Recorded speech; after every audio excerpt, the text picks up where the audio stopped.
Yes. Welcome, ladies and gentlemen. It is Sunday night. It is the breakdown. Cardiff City sit top of the league.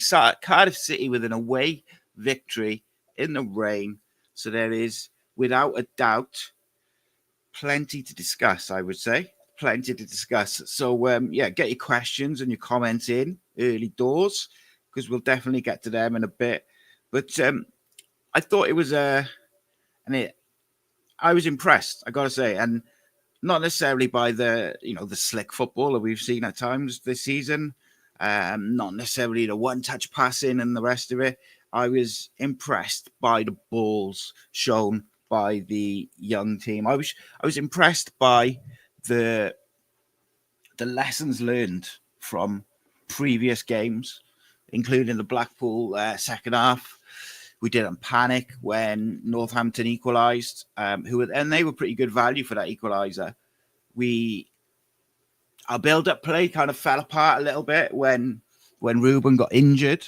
I thought we started the first 10 minutes. I thought we were excellent in pretty much every metric, from shape to pressing to tempo to duels, everything which we did in those first 10 minutes. I was like, oh, this is going to be a good one.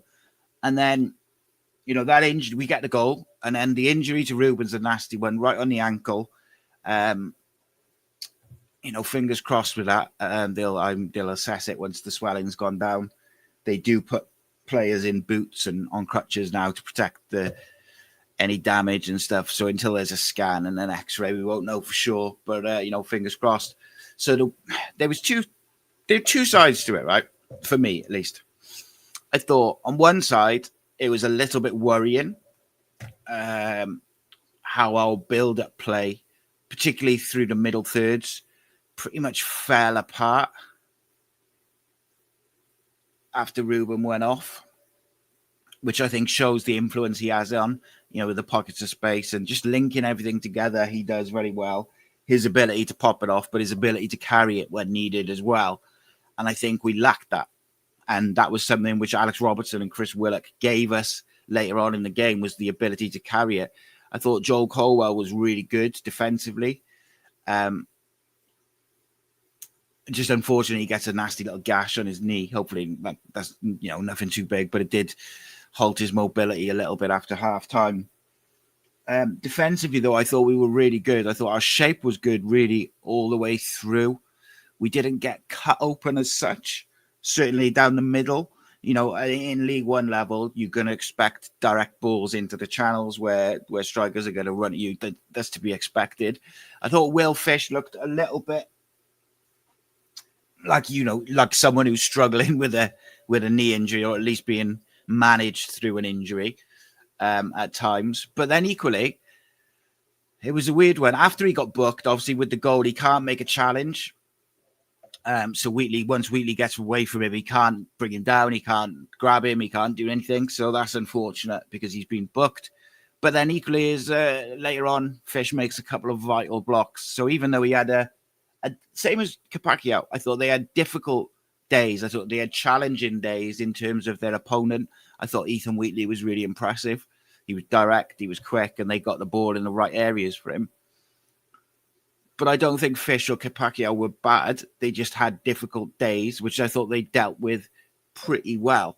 I thought Callum Chambers and Joel Bagan on the other side, I thought were outstanding, both of them. Really, really. Joel Bagan has got better and better as the season goes.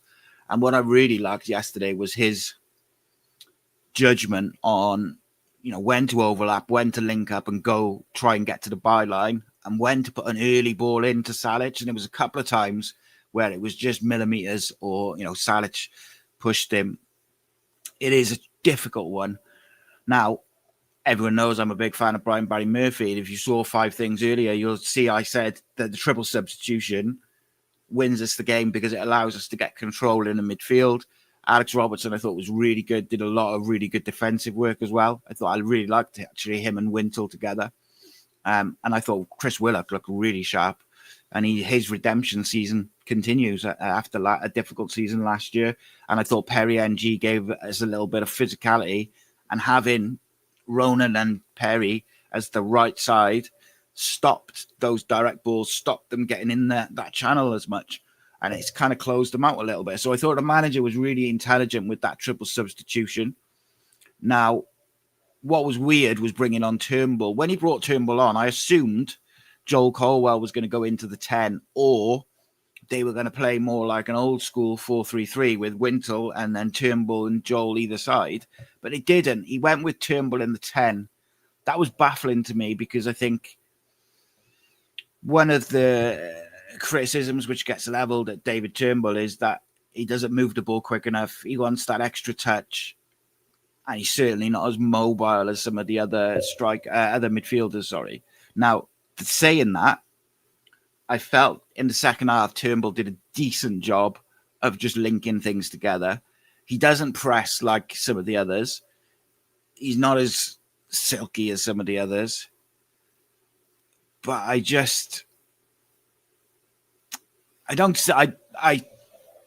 see the thought process with him and why the manager thinks that he could be a useful player.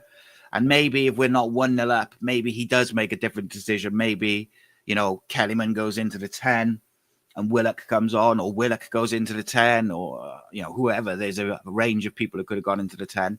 I was pleased that we didn't put Callum Robinson there. Nothing against Callum Robinson.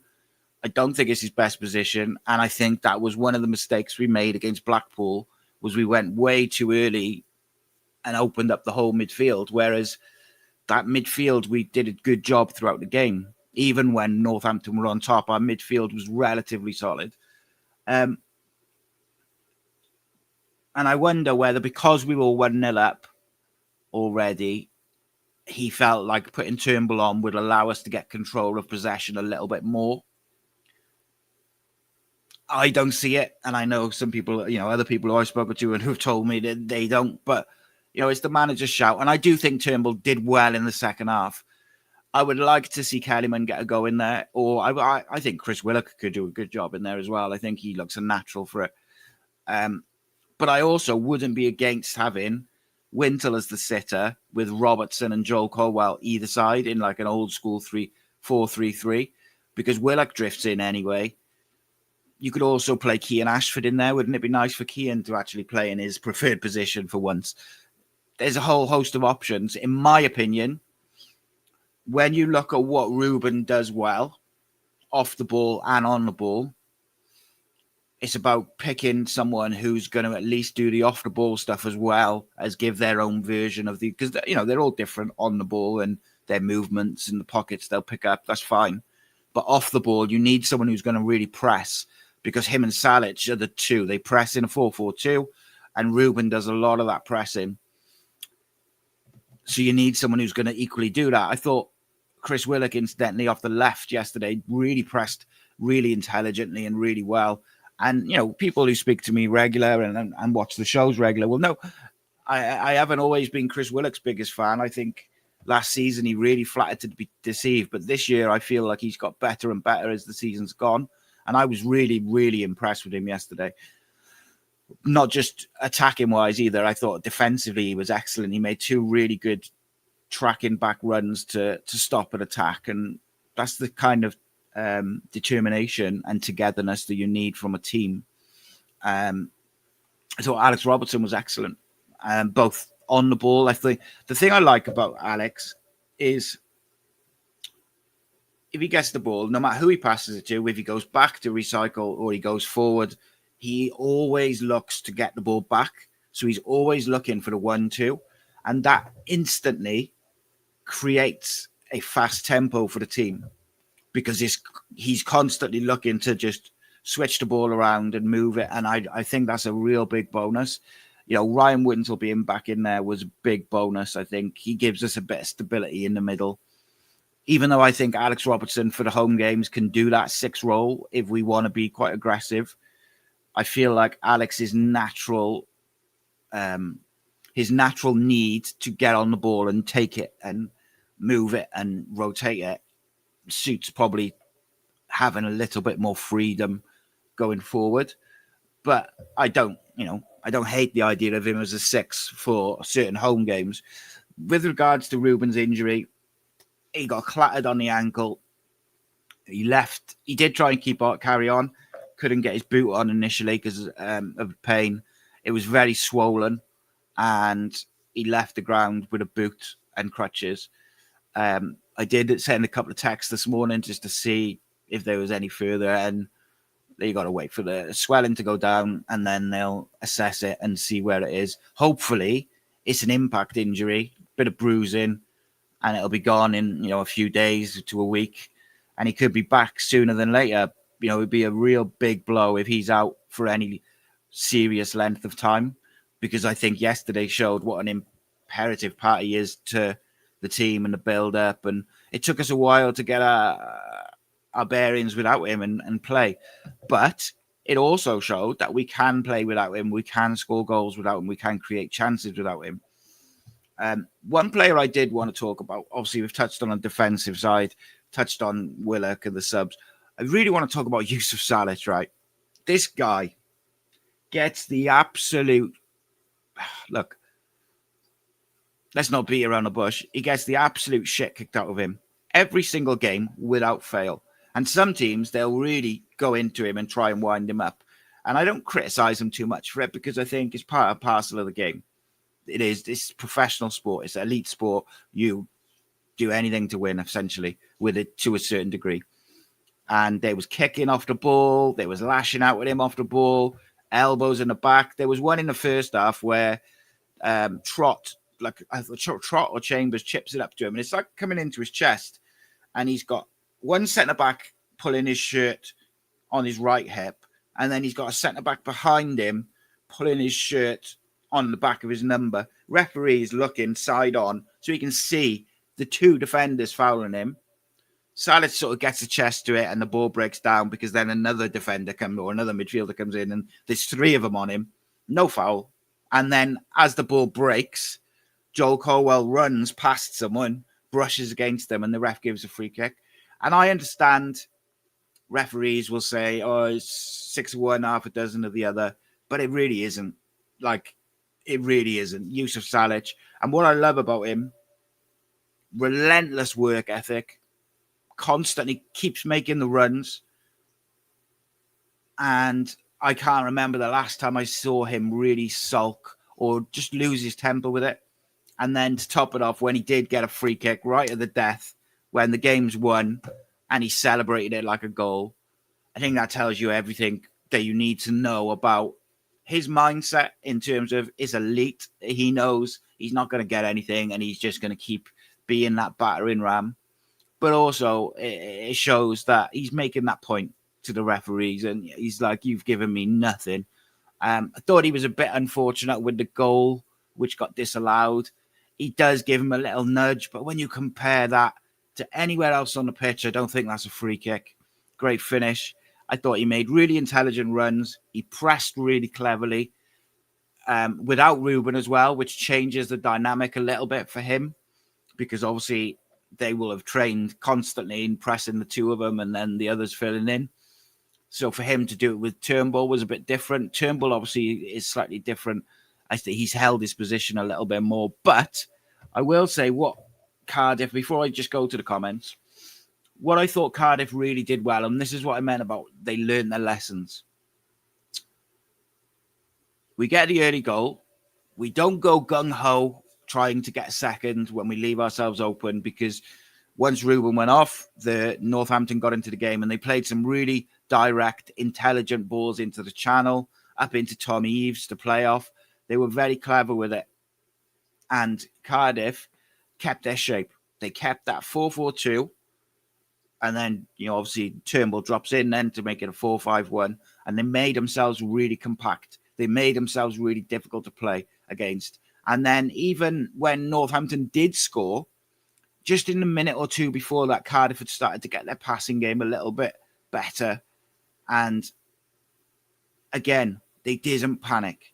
The manager, I think that comes from largely as well. Very rarely do you see him overly animated. You don't really see him lose his rag. And I think that does rub off on the players, because after that Blackpool second half, I don't know what, capitulation you'd call it, it was important for a reaction this weekend. And that reaction I thought was really good. Now, yeah, we didn't get a reaction whereby we won 4-0 and the football was glorious. We got a fighting, organised, intelligent performance. And I thought we were really clinical. I did panic a little bit towards the end when it was still 2-1. They had a few chances. Nathan Trott, by the way, we'll get to him. Jesus Christ. But that Ryan Wintle chance, I was like, oh, no, we're going to pay for that because he's probably got to score that. And you're just thinking they're going to get a late one. They're just eventually going to get something. But it went the other way. And Ronan, the pace and the determination to win the ball back, dribble at him, gets tackled, but then just fights for it, gets it. Intelligent ball to Chris Willock, and Chris Willock with that sort of finish he does all day in training, every day, every single day, top bins, edge of the box, top bins, edge of the box. They practice that, and he showed why. But overall, I thought it was a really good performance. I saw some people saying, they should have done this, that, and the other with the number 10 when Ruben went off. I get it. Turnbull wouldn't have been my choice to go in there. But the manager trusts him. They obviously had a plan. Did it work? Probably not. But it didn't backfire either. It was okay. Probably benefited from some of the subs that were made. He did, at least. But, got to get behind all the lads. And maybe the idea was to try and control the game through possession with David Turnbull. But no, I'm not having him as a 10, really. But just the same as I don't like Alex Robertson in the 10. I think Alex Robertson's better with the game in front of him. I definitely think David Turnbull's better with the game in front of him. But let's have a look what you guys are saying. Evening, Rhys. Rhys has got a big couple of days, mate. So tomorrow night, members only, no holds barred. Craig McHale-Smith returns for his part 2, but he's doing it on the members. So his only members will be able to watch it. EFL icon, EFL legend Craig McHale-Smith, former Scotland international. If you haven't watched the first episode, which was free for everyone, absolutely unreal. What a really, really interesting guy, and what a player he was. What a proper striker. So Rhys has got him on tomorrow from the member show. And then Tuesday night, former Cardiff City defender Matthew Connolly is joining Rhys and Rob for R&R Revelations. They've had some great guests. Not all of them have been Cardiff related, but they've all been football related. And at the end of the day, it's what we're all here for. We all love the football, and it's great to get that insight. And with the live interviews as well, you guys get to interact with those. And I think that's important because that's what we're about at the end of the day. It's a fan channel, even though my ugly mug is across it most of the time. It is a fan channel, and it's by Cardiff City fans, it's by football fans, for other football fans, and for other Cardiff fans. And with the live interviews with players and ex-players, you can really get involved in that. So I urge you to do so. If you're a member, get involved tomorrow night with Craig McHale-Smith. I'm sure he's got a few stories that he'll share tomorrow that he wouldn't have shared on, just the normal YouTube. Most players do. And then, of course, Matthew Connolly on Tuesday will be really fascinating. Played a big part for Cardiff. Quite an underrated defender as well. So looking forward to that one as well. So as I said the other day, we got some real exciting stuff, and that is only the beginning. There's so much exciting stuff coming to this channel and to Ace Podcast Nation. Of course, we've got brand new episodes of Inside the EFL dropping on Ace Podcast Nation and Cardiff City World as well coming, and they are going to be fascinating.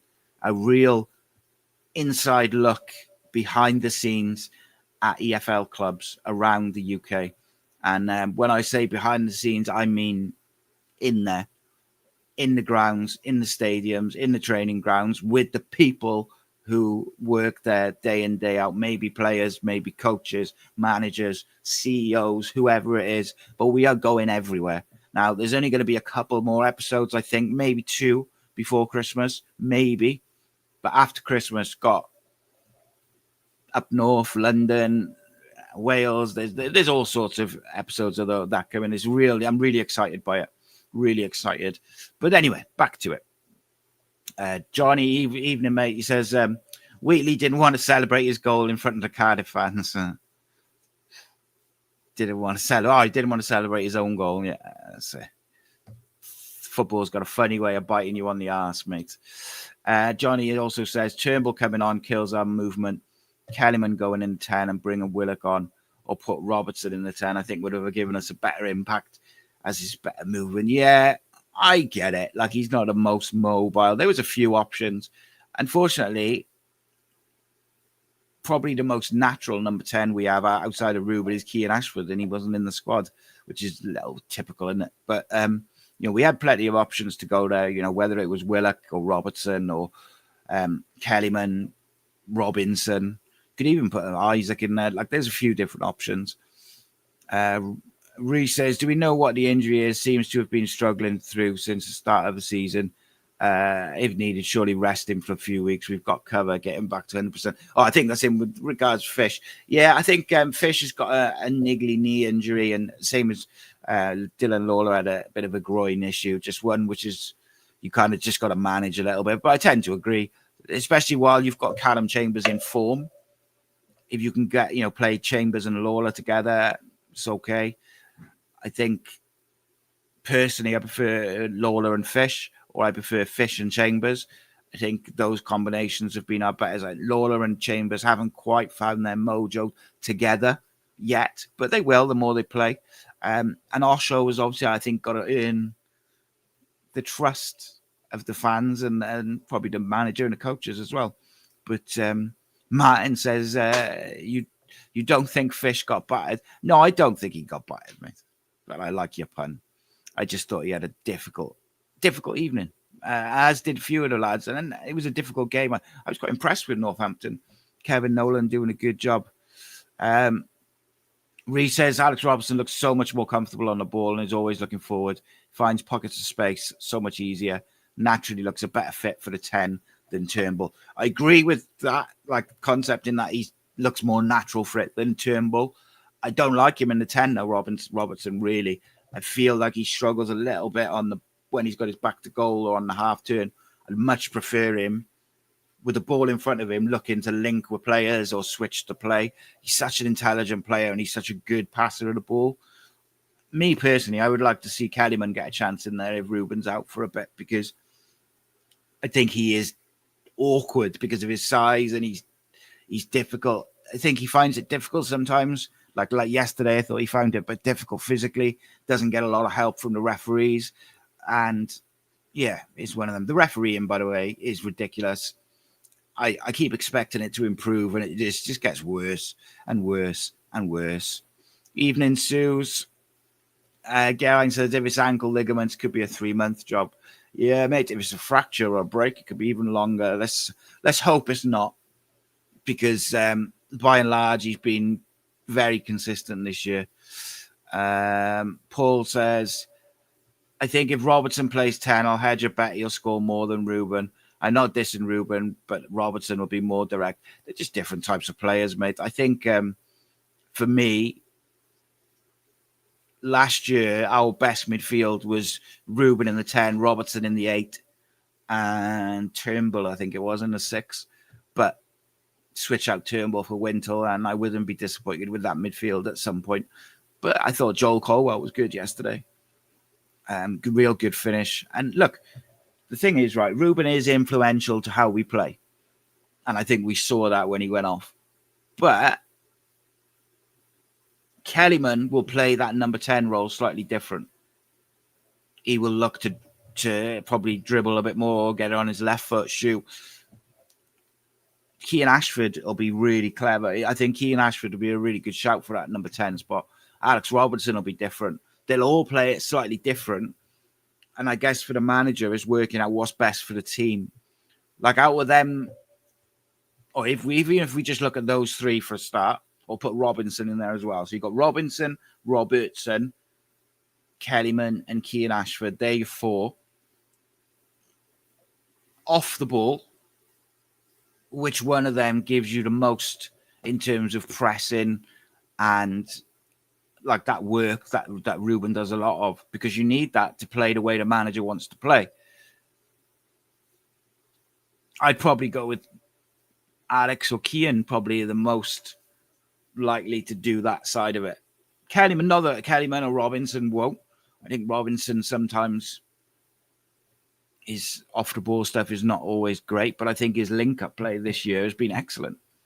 Callum Robinson, and I think he's got to play as if he plays there, he's got to play as an out and out 10, not as a 2 with Salic, because it leaves us too open.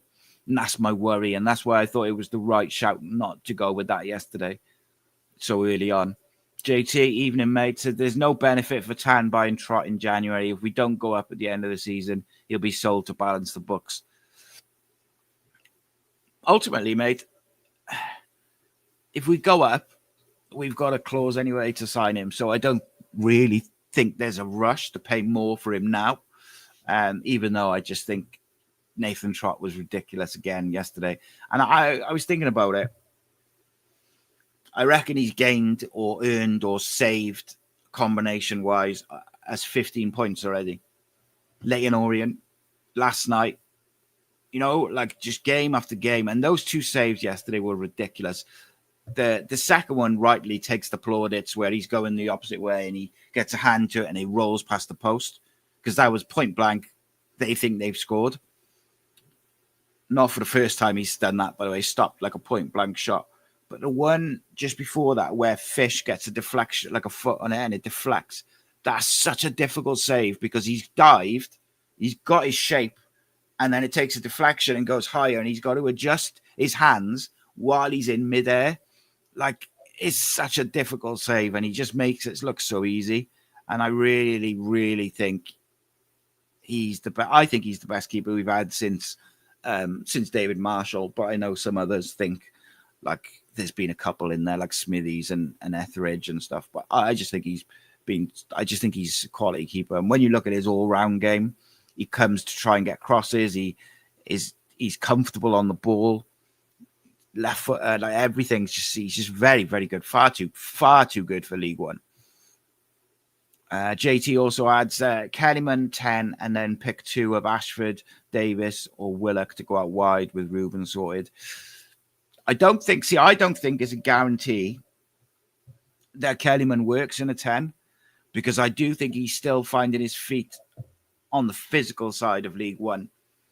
And I think in the middle, he's going to feel that more, whereas out wide, he gets a little bit more space. That's why you see like Tankovic playing wide, even though he's a central midfielder, because he's 16 and you're trying to give him a bit more space from the physicality. And that's not to say I don't think Kellyman can or will play the 10.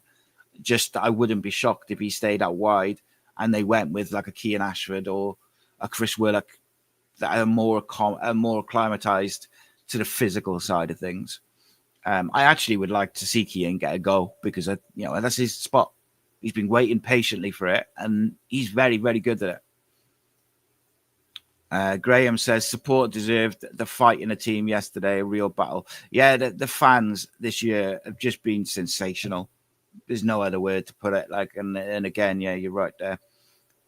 Reese says Capaccio right back has more assists this season with 5. Turnbull has 3 along with Ruben. Yeah, Capaccio's been outstanding. And yesterday I thought he had a really, really difficult day defensively, but not that he was bad. It was just a really testing day for him. So I thought I thought he did really well, and to keep going. And then I thought he did well. I think it was Martin I was speaking to over text during the game. And I said about Capaccio going up to the right wing. And I think that was a really good choice tactically. Alan Watkins says Salah should be more elusive. He could score 10 more a season. It's easier said than done, though, mate. I think when there's 3 centre-backs and 2 of them are gripping you constantly and the referee's allowing it. Because what you find is one of them will have their hand around his waist constantly, so he just can't get away. There was one time in the first half where he was nearly through and he was chasing the ball. He was probably not going to get there. But the guy just grabs his shorts with both hands and just tugs him, and he can't get away, physically can't get away from him. And then about 5 minutes later, we get a long ball down the left, and Salic preempts the contact and shoulder barges him. It probably was a foul against Salic, but he has to do that to create the space to get away from them. It's crazy. It's crazy the lack of sort of protection from refs. And you're not asking for protection like he's a delicate flower that can't have any physical contact, but you're asking for, like, if there's no intention to play the ball and they're holding on to him for more than a couple of seconds, that's supposed to be a foul. And it's constant. And then you get the little digs off the ball, which are naughty, and the refs and the linesmen do nothing. They just allow it. Graham says it'll be interesting to see Kellyman in the 10. I agree. I think it'll be really, really interesting. And Graham makes the point that it's hard to score when you've got two centre-backs hanging off you. Yeah. Jonathan says it was the kind of game we've already dropped points in a few times this season, which shows signs of improvement. Wasn't pretty, but we've got 3 points. Yeah, we've had some good away results, but yeah, I agree with you, mate. We've also dropped points in games like that. And I think particularly like the defensive shape and how we didn't just go pressing just recklessly shows that they're learning as a group. The manager's learning. And I think there's a lot of everything, like, you know. Joel Merrick asks about Ruben. Only what I said, mate, that, you know, there was some swelling, precaution, and we'll see how it goes. But hopefully we shall see, as it were. Capaccio for the third goal was just sensational, Graham. Like the pace, the skill, but also the determination and the mentality, mate. After a really, really hard 90 minutes where he got battered about a little bit, he's been up and down that right wing, you know, from right back all game, in the rain, in the wind, and he still had the energy, the fitness, the concentration. And then it's when he gets in a position, how many times do you see like a young player who's played 90 minutes and they're out on their feet and they get to a position like that, and then the final ball is scuffed, or the defender cuts it out because they haven't got the legs or the concentration to make the final pass, and he does. And like I said, that fantastic, mate, real fantastic finish from Chris Willock as well. Chris says, can we clip that little speech? Did a better job advertising the show than me and Rob can. That's what I do, my friends. What I do. Graham says we look better after BBM subs. Yeah, he changed the game, mate. And it's not the first time he's changed the game with his subs this season. And look, people will always be quick to criticize and say, oh, he should have picked this person, or he should have played this person, or we're too slow passing, playing out from the back, blah, blah, blah. All the things that people criticize about these days. It's not the first time he's changed and won a game with his substitutions. I think might even be the second time he's won a game with triple substitution. The Leyton Orient game, does he make a triple substitution? I think he does. And we go win the game. 1927 GB says, when yesterday, limbs in the away end, fair play. Yeah, mate, can't fault you. Sensational support. Absolutely sensational. And I'm missing those away games. I've only done one this year, and it's depressing. And he also adds, BBM's change yesterday at right back really helped. NG shut that right-hand side down, and Pacquiao gave us an outlet. His pace caused problems higher up. Yeah. And like I said, I thought Ronan did a decent job, but it was just hard. This was a hard game. Like Graham says, for the Chelsea game, we could possibly be without Ruben, Kellyman, and Pacquiao. Yeah, we got a big, like, people say we got a massive, like, we need players, we got a small squad. Dylan Lawler and Keane Ashford weren't in the squad yesterday because they were rested after playing for Wales and Wales under 21s and playing, you know, minutes. But like, they could have played if they needed to. I think Dylan got a bit of a knock towards the end of the week, but like, they could have played. We have got, you know, there's going to be players missing out week in, week out. So ultimately, we have to try to manage that and use the squad to win football matches. SBF 12006. Jesus, it's a long one. Says, evening all, late in. Just wondered if anyone thinks Ruben was targeted to have something left on him as he was running the show. I wouldn't be shocked, mate. And it wouldn't be the first time this year that they've done that, or a team has done that. He had a lot of space in that first 10 minutes. And, Kevin Nolan, I'm not saying that they was done intentionally to hurt him, but Kevin Nolan's an old school player, played in the 90s, early 2000s. He would have probably said, for God's sake, someone get near him and stick one on him. Like any of us would. So it was it was a weird one. It was like the follow through. It was actually a good tackle, but a tricky one. Sarah, evening. Sarah, hope you're okay. Says we need to do everything possible to sign up Nathan Trott. He's just so good, isn't he? Just so good. I'm so glad he's ours. Like, he's so good. Do you know what we got to do? We just got to get promoted, ultimately. Thoughts on a penalty appeal? Oh, the one on Bagan. Yeah, I thought that was probably the most simple penalty ever.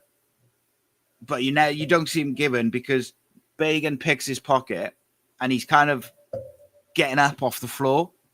And then the bloke swipes his legs away. He's like a Karate Kid swipe. But you never get them.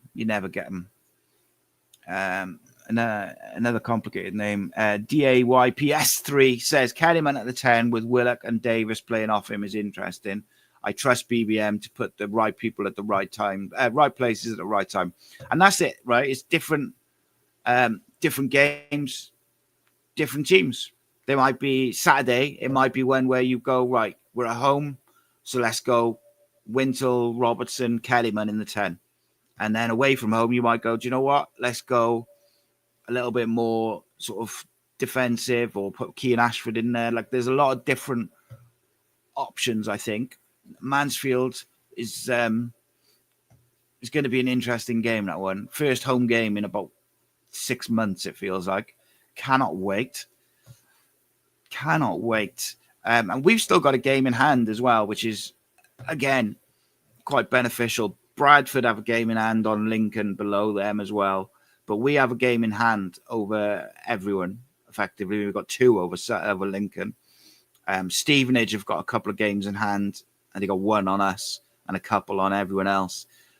Those 2 Stevenage games are going to be massive over December. Mansfield, mid-table. I've lost 2 on the bounce.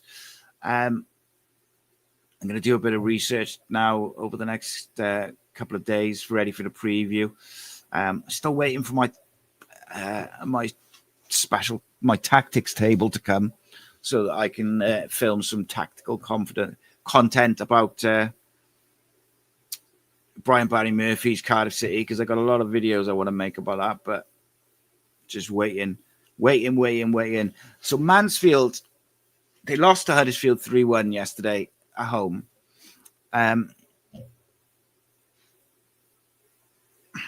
Generally speaking, we should be beating Mansfield at home as well. We should be. Will Evans, formerly of Newport, scored 5 already this season. But again, I do like Nigel Clough. He's a good stalwart of the EFL, good manager. They got a couple of sort of what I would call and this is just a quick look, they got a couple of players who are what I would call is on their day, they can be dangerous. But generally speaking, they don't have anyone that I'm particularly worried about. Famous last words. And we should be beating them at home. We've got to win at home games where possible. Now, you never know. Winter, blah, blah, blah, injuries. We'll see in it. But on paper, we should be. I'm just looking forward to playing a bloody back 4 for a change. All these teams playing back 3s. Who do they think they are? We do seem to prefer it against the back 4. So I got to find out what it was now. Yes. Sue says, how do you feel about possibly using Kipakio on the wing? We did talk about it, didn't we? I think it's doable, and I think away from home, I think is a really good idea. Because it just gives you a bit more defensive solidity. he's also very good on the ball. So if he doesn't have to just be a pace merchant where you give him the ball and he knocks it into space, a bit like Daniel James used to be. Like, he doesn't have to be that. Like, he can come in, he can link up. You know, we see him inverting when he's at fullback when needed. So I do think away from home, I think it's a really good option. And I also think that potentially, as the season progresses, we might end up seeing a back three or a back five a little bit more, because, you know, games will get much more must win. A lot of teams are playing a back three or a back five, and tactically sometimes it's easier to match teams up to implement your sort of playing style. Jonathan says Yusuf Salic is the target for most teams. Every team has tried to leave one on him multiple times a game. It amazes me he hasn't been injured yet. Yeah, mate. Do you know, I know people have been critical of him because he's only scored 5 or 6 goals this season, and they were expecting him to be on like 15 already this year. But honestly, I think as the season's gone on, I really think he's been better and better. And I thought in those games like yesterday, he's just the perfect guy because he doesn't get wound up. He doesn't get angry. He doesn't lose his rag. So he doesn't get sent off. He doesn't start arguing with the ref. He just takes it, and he's just a battering ram. And his link-up play is good. Like, if he is able to get hold of the ball with 2 players on his back, he will bring someone into play. And I think one of the things that some of the younger lads, or like Ruben and Isaac and who else was there? Kian and these people, they need to. A few times yesterday, we floated good balls into the back post, and he tried to header it back across goal, and he won a corner. And I think it actually led to a goal off one where he headed it against the defender. But actually, he was trying to head it back across goal. There was no one in the middle, but then the angle was too tight for him to go for goal. So the other players have got to anticipate that he's going to head it back across goal and follow it up. We've got to win those second balls that are all over the pitch a bit more. I thought Joel Colwell did a real good job yesterday defensively in the first half. And I thought when Turnbull came on, I assumed Joel was going into the 10. And why wouldn't you? If you look at Joel's skill set, he can carry the ball. He can play quick interchanges off 1 or 2 touches. He always makes good runs off the ball, breaking lines. He'll work and he'll press like Ruben does. I think there's a real big throw your hat in the ring that he could be the 10 to replace his brother.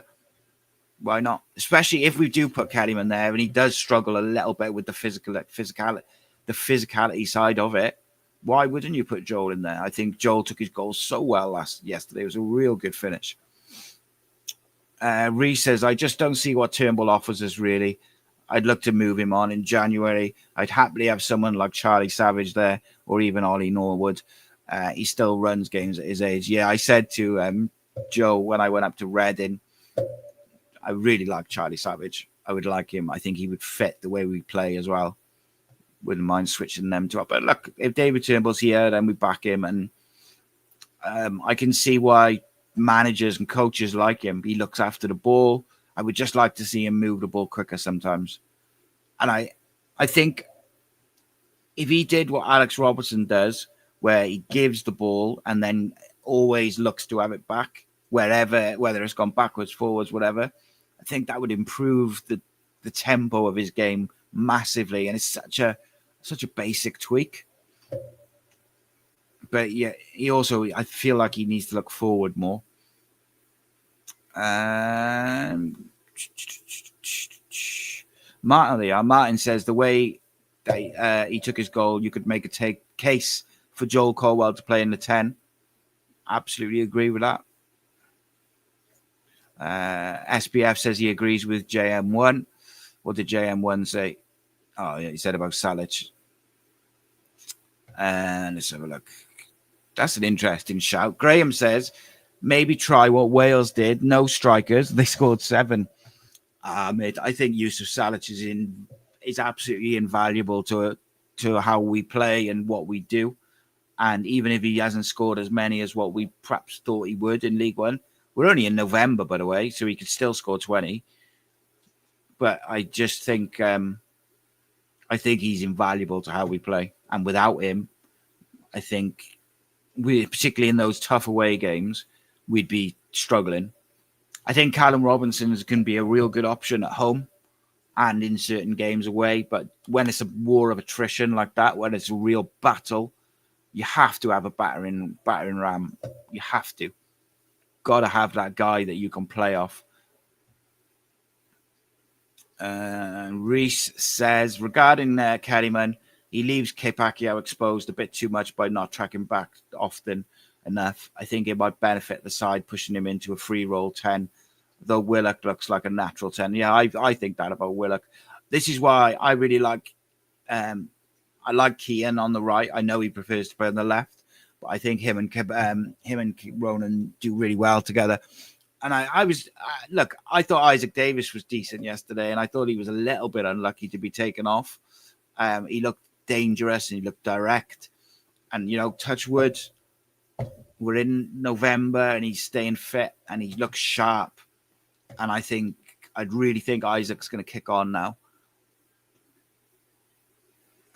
Ashley says, a question about Salic's disallowed goal. Would it have been a penalty if it was the other way around? I doubt it. I don't even think it's a free kick anywhere else on the pitch, mate. Honestly, he did give him a nudge, but you literally every time the ball goes in the air for a header, that's what every player does. Poor refereeing, mate. It really was.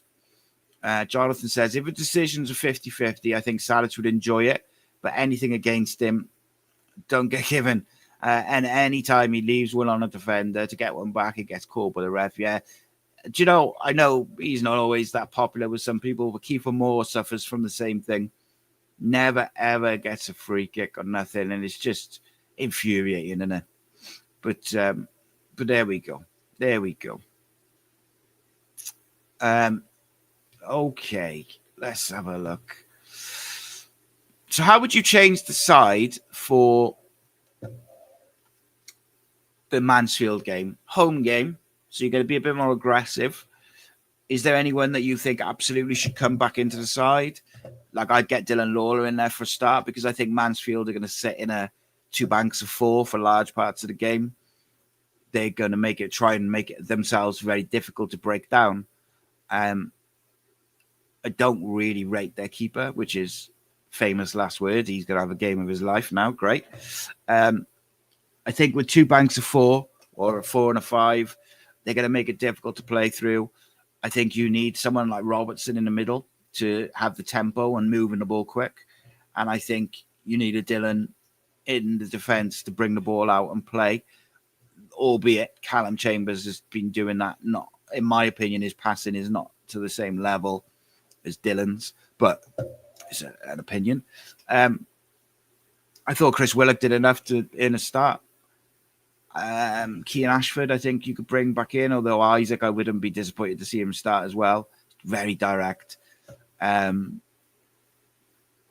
you bring Robinson in for Salic? I think it's harsh to drop Salic, I do. But you've got to do it like different games, different opposition, different people. It's got to be. So, as much as I like Yusuf and I think he's done a great job, maybe for the home game you bring Callum Robinson in, you want to move the ball a bit quicker and you want to use the switch balls and whatnot. So it's certainly an interesting one, but I'm interested in what you guys think. So let me know in the comments about that, because how would you switch it up to deal with Mansfield's sort of low block and the rest of it? I know we read that one. Jonathan says the goal Salic had ruled out is a prime example of defenders battering him all game. He nudges the defender, scores, and it gets called a foul. Yep, 100%. Sue's R&R Revelations, great name, rolls off the tongue. It does. And they've had some really good guests. And this week we've got 2 special guests now coming in. Obviously, Craig McHale-Smith tomorrow for the members. With some no holds barred stories, and then of course former Bluebird Matt Connolly joins the boys on Tuesday night. That's going to be great. Very underrated Cardiff City defender he was back in the day. Did a great job for us. Jonathan says, do you think Yabi would have been the Turnbull replacement if we could have offloaded Turnbull in the summer? Now, that's an interesting one because my instinct is to say yes. However, the word on the street was, if you remember when Turnbull got dropped, and this is like rumours, but the word on the street was that the reason he had been dropped from the squad is because a team from Scotland had come in for him and we said he couldn't go. Now, if we'd been open to selling him to bring Gabby in, I wouldn't have thought we'd have stopped him going to Scotland unless time changed and it was a bit late because the season had started. I don't know. But look, I've take a drink because I'm going to say his name one more time. I've been very open about the fact that we should have followed up our discussions with Darko Gyabi. I think he would have been a fantastic signing, and I think he would have transformed our defence, transformed our midfield. I'm not going to say his name again, so you don't have to take another shot. There's an interesting one. And Entalaman says, wonder if Troy Perritt comes into the conversation with Ruben out. Not a bad shout, mate. Maybe not to start, but I think maybe comes in the bench. We have got a small squad. But as I'll say again, Keane Ashford and Dylan Lawler missed out yesterday. Someone's got to miss out. So it's got to be what you need for certain games.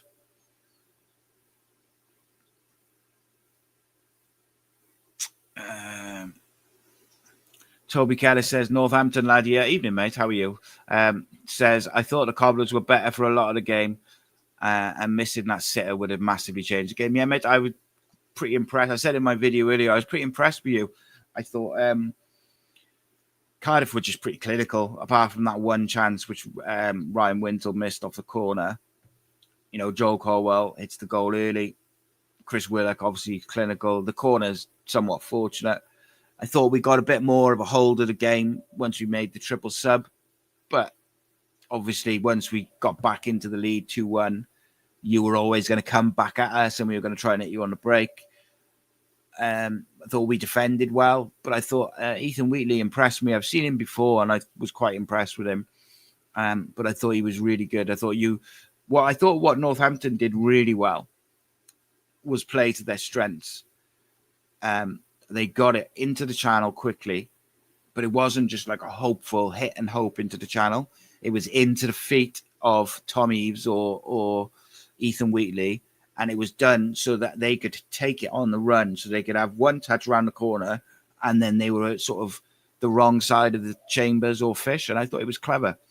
Now, I thought Chambers and Begum were excellent. I thought Fish and Ronan Kapaki had difficult games, but did well. Fish was hampered by the fact he got that booking because for the goal, he can't make a challenge once Wheatley's behind him. But I was actually thought Northampton were way better than their league place suggests. And if they play like that at home regularly, I think they'll be decent, like certainly better than some of the other teams we played. Shame about the weather, though. Joel Merrick says the Northampton commentary was saying that they want their players to get stuck in, maybe leave a leg in, so it doesn't shock me if they did target Ruben. Yeah, I don't think it was like they wanted to hurt him. I just think he had so much space in that opening 10 minutes that you wouldn't be shocked if your man Kevin Nolan was screaming at his players, fucking leave one on him, get stuck in. Like, why are you giving him so much room? And it is what it is, isn't it? It's football. When you're a good player, I say to my boy all the time, when you're good, expect to get a crap kicked out of you. It's part and parcel of being a good footballer. You get your shins smashed. Sometimes it's because you've moved the ball too quickly, and sometimes it's because they want to leave one on you. It's just nature of the beast. Hopefully for Ruben, it is just a case of, once the swelling goes down, he'll be back in a few days to a week, and that's it. But If not, then we'll have to use our squad. Sorry, just texted my son. Very unprofessional. Because he's going to be late. He's going to be in trouble, then, isn't he? But anyway, right. Let's finish up in style then, is it?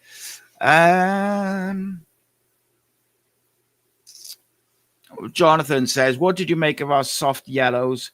But them going through the back of NG only warranted a chat. Yeah, mate, honestly, like the refereeing at League One has really genuinely shocked me.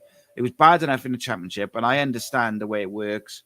The best referees are in the Premier League, and then the ones who are shite and make mistakes, they go down the leagues, don't they? But I have been genuinely shocked at the drop-off in refereeing standards from Championship to League One. Absolutely shocked. And I get it, like it's going to be more physical the more you go down the leagues, but some of it has been absolutely outrageous, some of the refereeing that we've seen this year. You know, even that penalty on Joe Bagan, like, it's such a blatant penalty. I just don't really understand it, you know, but I guess it's all opinions, but it's just, it is frustrating. And I do worry that someone's going to end up getting hurt. Now, the tackle on Ruben, I thought was a very good tackle, and he catches him, he leaves it on him a bit. But the actual tackle was a decent tackle. But some of the stuff on Salic was a bit naughty. There was one in the second half where, and this was in front of the ref as well, they kind of tie up for a header or whatever, and the ball goes out to the right. And the centre-back just kicks him in the thigh as the ball's gone. Nothing. No one sees it. Salic, again, doesn't react. So doesn't go down screaming in pain, doesn't go down rolling around. So he gets nothing. Not that I'm saying he should, but I'm just saying that some players do. Reese said to Matt on last night's show, it's hard to judge some of these teams as they are so up for they up their performances against us. Look at Port Vale, thought they were brill, they're rock bottom. Yeah, even Plymouth, mate, who beat 4-0. I thought they were good, really good on the day. I thought they were a bit unlucky to lose by 4 down the bottom. You know, Peterborough, I thought were really poor. I've won 2 on the bounce. It's just, well, it's weird, isn't it? It's just a weird league. A bit like a championship. Any team can effectively beat any team. Jamie says, thanks for the Cardiff City World football shirt. It's fab. Glad you like it, mate. I'm delivering one on Friday to Mike. And then there's 2 more to go out to Steve Johnson and Jeff. And then I think I've got 2 left to be sold. If anyone wants I think there's an extra large and a large. I'll have to double check that. I'll probably give one away. Christmas time, just in case anyone's wondering. Don't know why you would, because I don't think I've mentioned it. I'm going to give some stuff away probably in a couple of days before Christmas. I've got all sorts of stuff like hanging around. I got some signed stuff. Got a pair of Alexander McQueen ladies trainers, but I've got Amazon, what they call Amazon Echo, never been opened, all in the packaging. I'm just going to give some stuff away. What I'll probably do is I'll do like a show, and I'll just put all the members' names into like an online raffle thing on screen, and I'll just draw them out.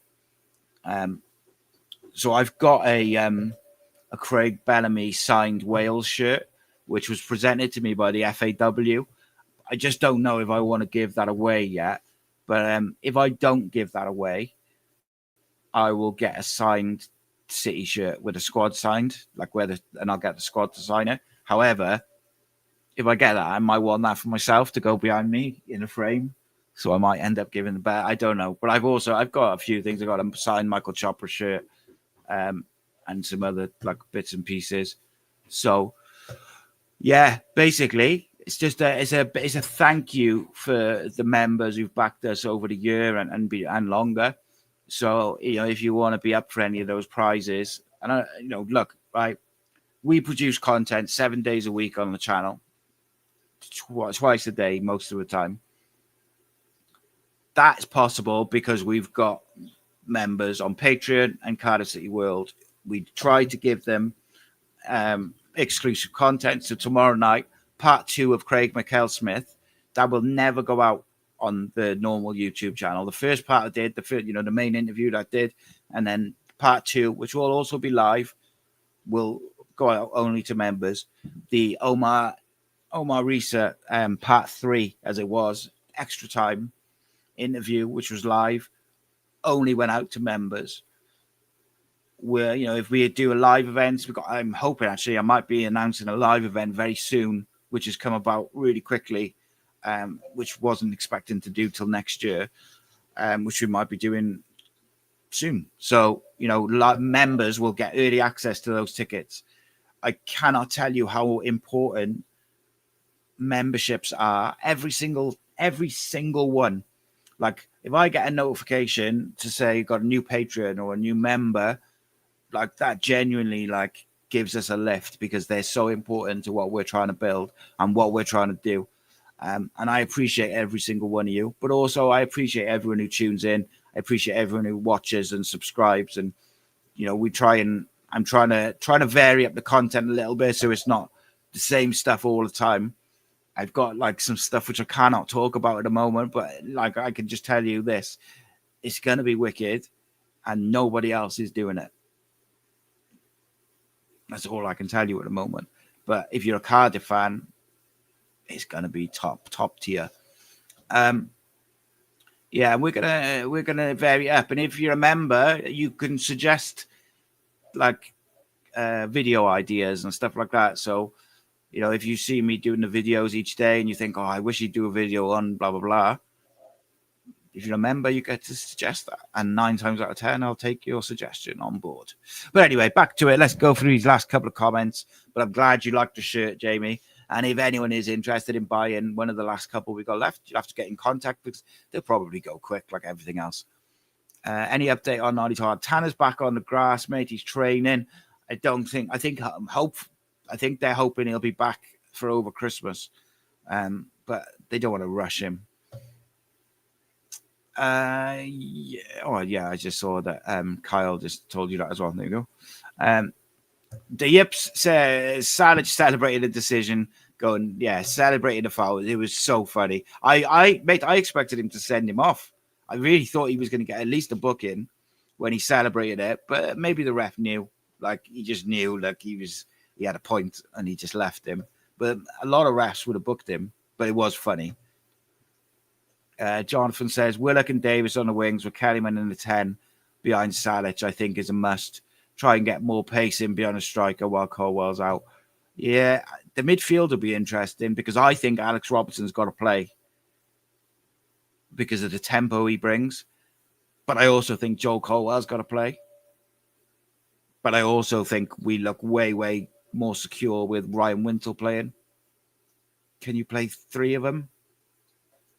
And not really without changing the system. So we shall see. Jonathan says Robertson and Wintle as a double pivot behind the front 4 to make a more attacking, pacey front 4. Joel says midfield 3. Joel Colwell, Alex Robertson, and Ryan Wintle. Don't hate that at all. Sue says, I think BBM will want to see a little more from development lads before he uses them in the league. Virtual trophy is the one. Yeah, I agree with that. Matthew Ashley, better late than never. Evening, mate. He says, great result on Saturday. Noticed a couple of games now we seem to be getting more clinical with the chances. So definitely been worked on in training. Top of the league, end of November. Would take that 100%. Graham's 11 for Mansfield would be Trott, NG, Lawler, Chambers, Bagan, Kipakio on the wing, Ashford in the 10, Joel Colwell, Wintle, Robertson, Salic. Interesting. Matthew says, on the Ruben situation, I really don't think it's as bad as we think. The fact he tried to come back on, could run. I think he's likely strained the ligaments, not torn them. I think it was more of an impact thing, but you never know, mate. I think we'll see, you know.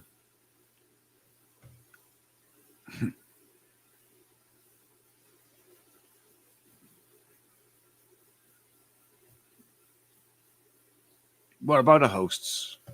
They get nothing. They're lucky. No, I don't know what you're talking about, mate. Because the comments are behind what I'm talking about, so I've forgotten what I was talking about. So you'll have to remind me. Yeah, mate. Jonathan says the strangest game was the Burton game. It was the most control and the most chances we've had in a game when we lost. Yeah, that and the Blackpool first half, mate. I thought Blackpool first half, we were unbelievable.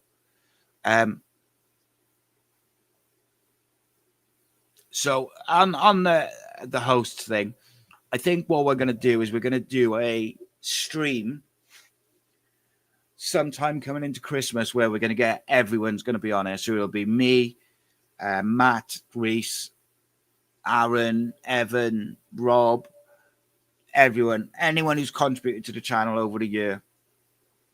We'll get them all on and we'll do something like every single super chat for that episode will go to those guys, and we'll kind of do it like that. Maybe we'll try and do it that way. I don't know. We'll work something out. Try and get them a bit of a thank you and that. But right, last couple because I'm getting all kerfuffled and tired. Can't wait for the Chelsea game. Sure, Tanner will be fit for the Chelsea game. Yeah.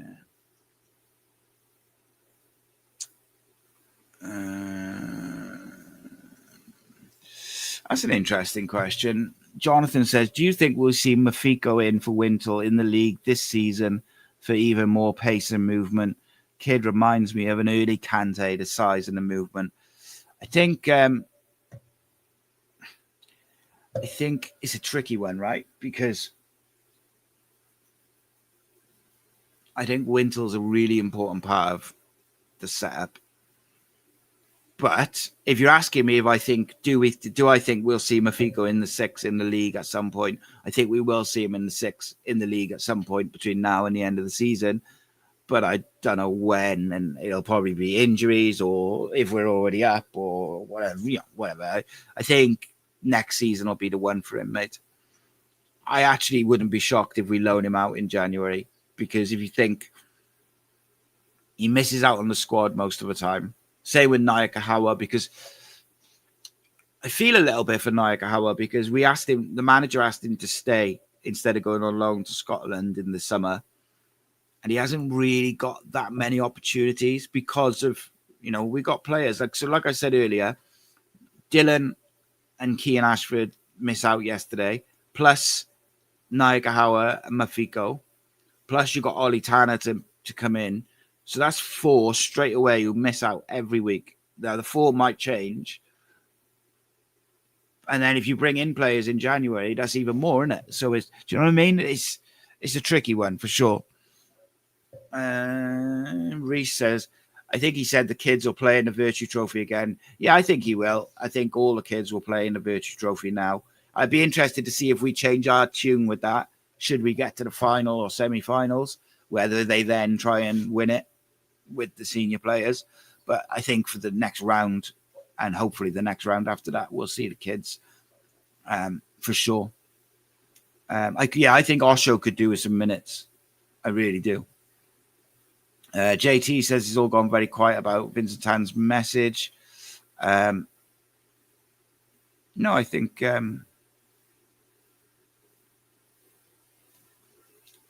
he's come. He spoke. Last I heard, he was coming. It was just the when was up for debate, depending on who you spoke to. Right then, what's that say? Suze says, sorry, my eyesight's getting worse. Who's your Carabao 11? Oh, against Chelsea. Oof. Pretty much playing the first team. I am. I'd possibly, I'd think about playing Mafiko in that one, because I think that's the sort of game where you will get a little bit more space. So you could maybe put him in there alongside like a Robertson and a Ruben or something like that. But that game's it's a free hit, isn't it? Like, there's no pressure on us.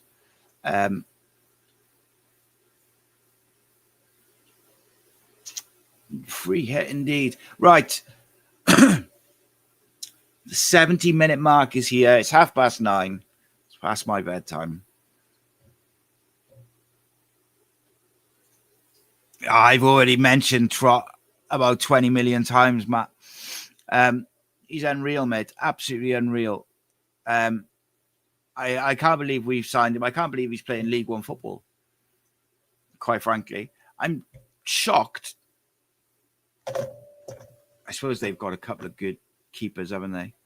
But I was trying to think, how is he not playing international football? Like, he's so good, and like a modern keeper as well. Like, he's so good.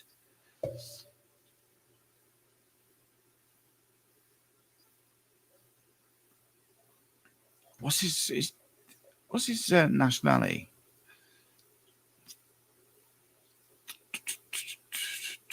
Bermuda.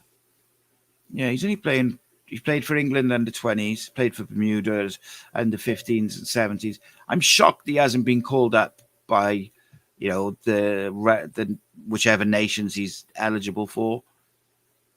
Looks like he's eligible for England and Bermuda, like the England one I get. But I'm shocked he hasn't been called up for Bermuda. I don't know if he's.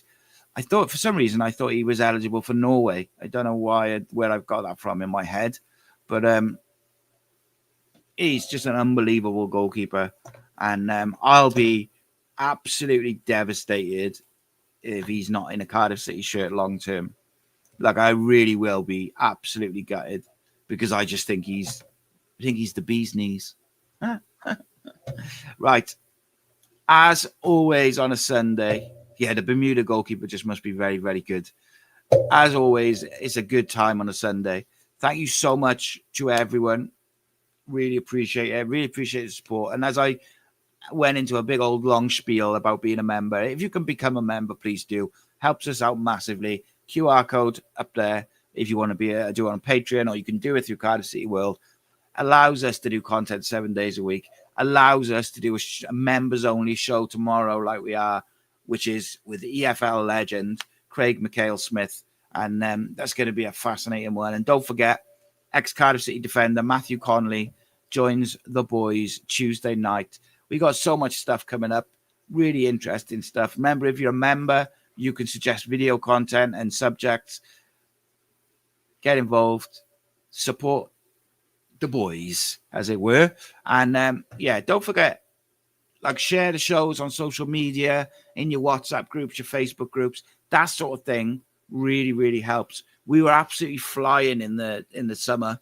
Slowed down a little bit now, but that's expected. It's a transfer window and all that. But if you can, it really, really helps if you spread the word and tell everyone. Cardiff City World, 7 days a week. All things Cardiff City all the time, baby. Take care, my friends. Keep the faith, and I'll see you in a bit. Tidy. This channel is powered by an incredible membership community on Cardiff City World and patreon.com/AcePodcastNation. Becoming a member unlocks exclusive rewards, from early access to live event tickets, bonus content, and even the occasional inside transfer scoop when we get it. But more importantly, it allows us to bring you top quality Cardiff City content 7 days a week.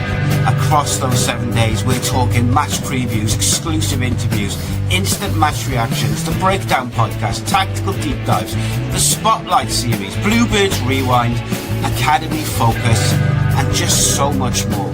Led by myself, backed by an army of passionate Cardiff City fans, this is content created by fans for fans.